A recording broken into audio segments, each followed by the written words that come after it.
Hello বন্ধুরা, তোমাদের সাথে আমি একটি চিকেন কষার ভিডিও শেয়ার করতে চলে এলাম। এই ফার্স্ট টাইম এটা আমার ভয়েস ওভারের ইউটিউব ভিডিও। তোমরা প্লিজ আমার একটু সাথে থেকো। আর তোমরা সকলে কেমন আছো বলো। আমি তো ভালো আছি, চলে যাচ্ছে। তোমার ভগবানের কাছে প্রার্থনা করি যারা যারা আমার ভিডিওটি দেখছো তারা সকলে যেন ভালো থেকো, সুস্থ থেকো। দেখো, আমি চিকেন রান্না করার জন্য চিকেনটাকে ম্যারিনেট করে নিয়েছি। তোমরা কিভাবে কে কী ঠিকভাবে চিকেন রান্না করো আমাকে একটুখানি কমেন্ট বক্সে জানিও। আমি একদম সিম্পলভাবে, ঘরোয়াভাবে, কোনো বাইরের মশলা ছাড়া এই চিকেনটা রান্না করছি। দেখো, আলু কেটে নিয়েছি ছোট ছোট করে, একটু পেঁয়াজ কেটে নিয়েছিলাম, মশলা আর টমেটো। এবার আলুটাকে ভালো করে অল্প কড়ার মধ্যে তেল গরম করে ভালো করে ভেজে নিয়েছিলাম।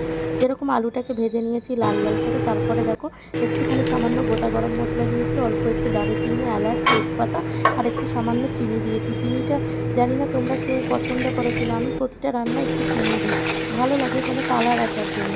তারপরে কেটে রাখা পেঁয়াজটা দিয়ে দিয়েছি গরম তেলের মধ্যে।